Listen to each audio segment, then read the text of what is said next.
Sementara itu, ibu seorang mangsa kebakaran bergegas ke Hospital Sultan Idris Shah Serdang sebaik menerima panggilan berhubung kejadian daripada anaknya.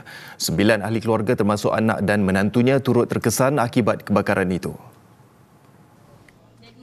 Rohanawati Ismail, 49 tahun, menerima panggilan daripada anaknya Amirul Azhar, 28 tahun, semasa kebakaran berlaku. Amirul yang menetap bersama 7 ahli keluarga yang lain kini berada di zon merah akibat melecur. Bila anak saya call je, saya terus bergegas pergi tempat kejadian. Saya tak dalam hospital lagi. Bila saya sampai ke tempat kejadian, saya kata dia dibawa ke hospital kan. So saya datang sinilah. Masa dia tak pastikan lagi isteri dia berada di mana tu, saya memang rasa dah berdebar-debar kan. Menantunya Nur Izzati Alia turut melecur di kaki.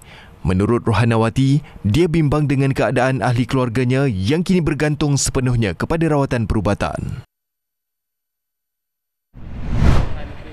Dalam pada itu, mangsa kebakaran yang ditemui memberitahu terkejut sebaik mengetahui insiden yang berlaku di kediaman mereka. Ini kerana kebanyakan mereka masih berada di kampung untuk menyambut Aidilfitri. Jiran telefon bagi tahu rumah pipe gas belakang rumah terbakar. Waktu tu memang dah menggigil, dah tak tahu apa nak cakap perasaan. Lepas tu terus rushing dari kampung, balik dengan husband, anak semua tinggal kampung lah. Datang nak tengok dulu keadaan. Tapi adik sampai dulu, dia hantar video. Memang Allah Akbar, tak boleh nak kata apa, total loss. Memang tak tahu nak cakap apa dah.